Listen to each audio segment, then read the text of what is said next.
Number 10. What is the Mariana Trench? Before we dive into the mysteries of the Mariana Trench, we should probably talk a bit more about the Mariana Trench itself. It's something that many people didn't even know existed until 1875. That wasn't even 150 years ago. Believe it or not, this trench, or deep cavity, was actually caused by two tectonic plates, ones that went through subduction, and as a result, the Mariana Trench was formed. Furthermore, these plates were responsible for the creation of the Mariana Islands. The Mariana Trench stretches more than 1,500 miles and is, on average, more than 40 miles wide. How deep it was could not be fully determined at first. During the first set of soundings, the trench was only said to be about 31,000 feet deep. But then, later on, another sounding was done that claimed it was about 35,000 feet deep. Finally, the set upon, or agreed upon depth, was about 36,000 feet deep, making it the deepest part of the ocean, more or less. More on that later.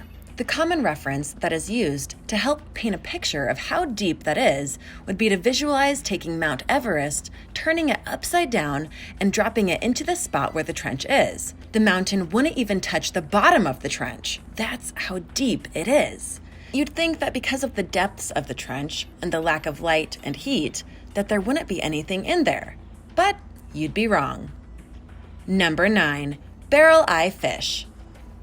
If you really want to look at a worthy mystery of the Mariana Trench, you need only look at some of the creatures that reside within it and ask yourselves, how did that happen? A great example of this would be the barrel eye fish. This is a fish that has a transparent head filled with a clear liquid and eyes that are constantly facing upward. Why is that? The first part is because within the trench and other deep parts of the ocean it resides in, there is no light. The transparent head allows them to absorb what little light there is, or even refract it enough so that the fish can keep an eye out for the predators that are around it. This is a must within the trench because there are many creatures that are aggressive and predatory. It's a fish-eat-fish world. An incredible adaptation of the barrel eye fish is that they have big and flat fins. These fins actually allow the fish to stay absolutely motionless. While the fins allow it to stay still, the fins are also designed to give them the ability of precise maneuvers, which helps hunting for food. They are ambush predators lurking in the dark. They aren't very big. The average size is only about 6 inches, but there have been specimens recorded to be about 17 inches. But here's the thing, we honestly don't know a lot about the barrel eye fish. And in fact, there are many things we don't know about the barrel eye fish, including parts of its reproductive style and how it evolved to have a literal transparent head. And to be clear, this is but one mysterious creature to be found within the trench's depths, and there are many more within it. Number 8. The sound. Heading back to the year 2016, an event occurred that caused quite a stir in the scientific community, because those who were listening to the Mariana Trench, yes, listening, they are trying to hear all sorts of things within the trench, heard a sound that had not been recorded before in its history. What really made this odd was the fact that the sound had a metallic ping to it, which wouldn't work with much of what is down in the trench, because there shouldn't be much metal at all outside of the parts left behind by probes and other things. They quickly recorded the event, and when they did, they got a few seconds of sound for them to study. The research began, and there was a heavy debate about what the sound was, or if it was even a natural sound. Some said it was, some said it wasn't. After a lot of talks, it was concluded that the sound was actually a call from a baleen whale. The problem with that is why they wouldn't have recognized the call from the whale beforehand. Furthermore, the sound itself was only a few seconds long. Wouldn't a whale call be longer than that? Mysteries abound. What do you think the sound was? Do you believe it really was a baleen whale or something else? Let me know in the comments below, and if you're liking this video, be sure to hit the thumbs up and subscribe buttons if you haven't already. Number 7. Mystery of exploration. When you have something like the Mariana Trench, the natural instinct for scientists and marine biologists alike is to explore it.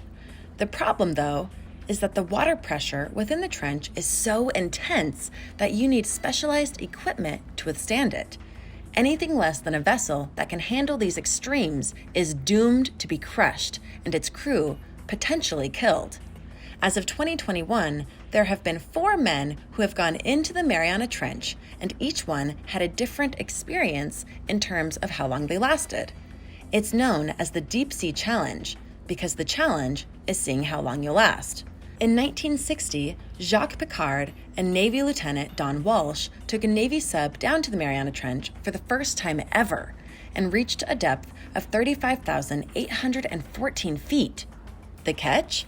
While they made it down there, they couldn't take any pictures because they stirred up the environment too much, and they only lasted 20 minutes before their vessel started to crack. When they got back to the surface, they wondered if life could even survive in the trench, and when they looked at their vessel, they found a flatfish. Here, in an instant, was the answer that biologists had asked for decades.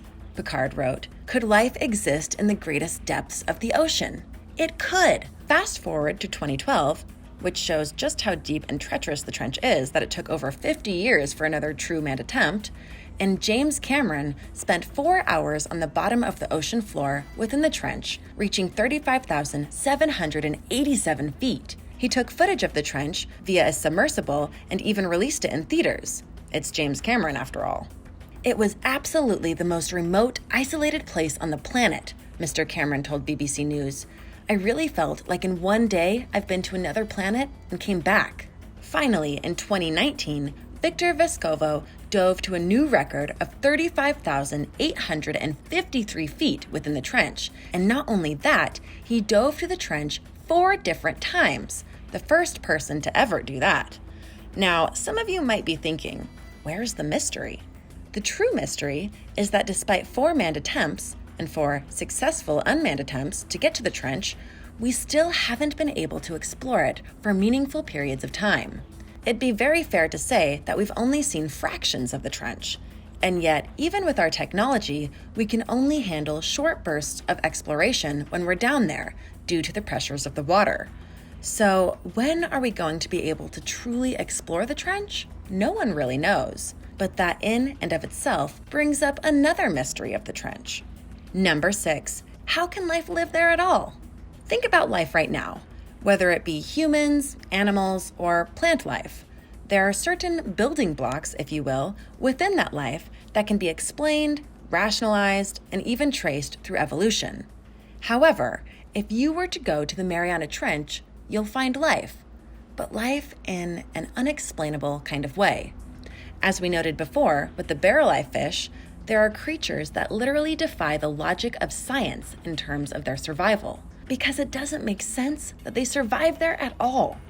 Think about it like this. While there are various fish in the oceans that live in deep depths, like the whales, squids, and even sharks of the world, they all conform to certain basic principles about sea life, and even have great ranges on which they can survive. But for the beings in the Mariana Trench, that's not the case at all. In fact, it's known that if you were to take a fish from the trench and raise it up to the surface, it'll not just die, it'll deform.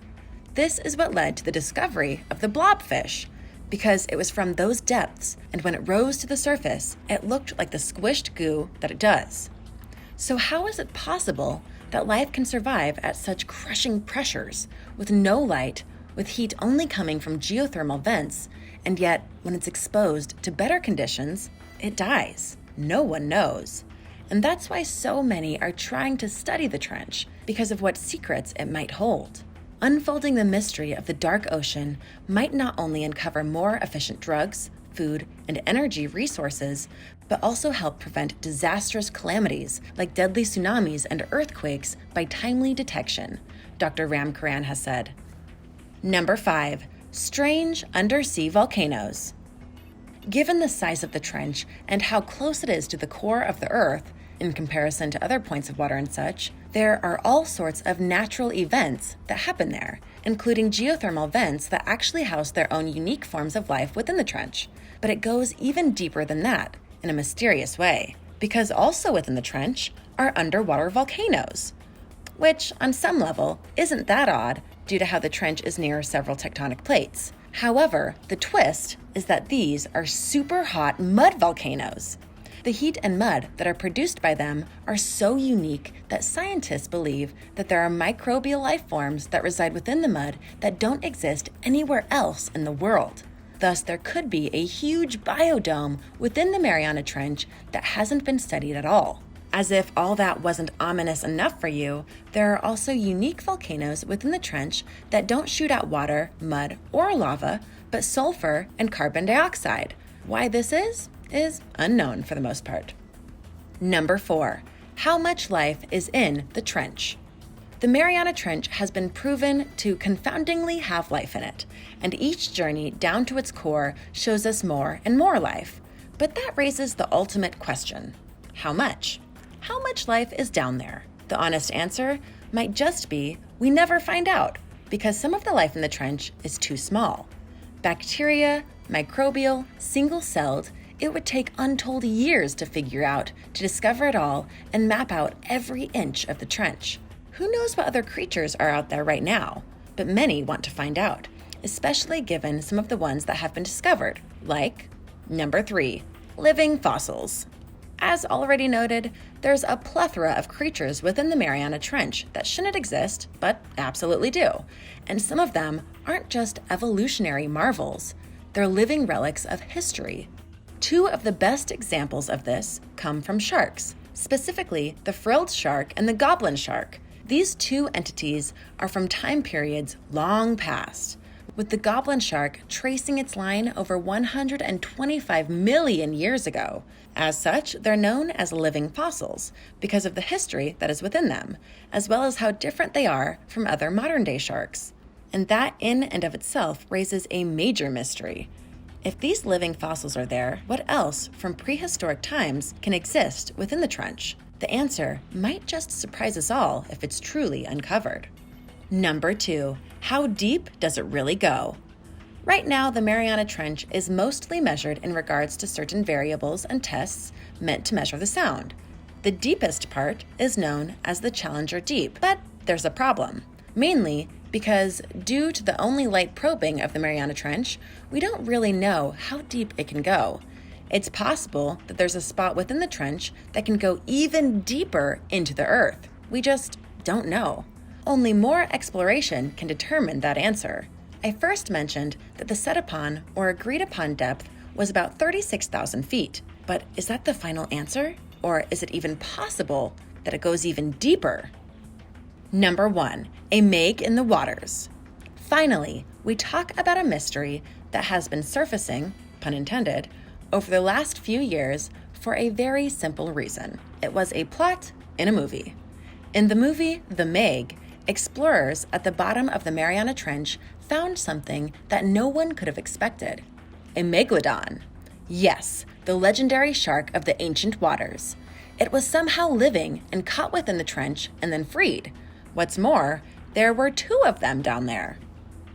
This, alongside other living fossils found within the trench, has led to many questions about whether such a thing is possible. Scientifically, it's iffy at best, because while the Megalodon did exist in ancient times, it wasn't in water pressures as deep as the trench itself. Furthermore, not unlike a surface creature suddenly going down to the depths of the trench, if it were to do so, it would likely be crushed.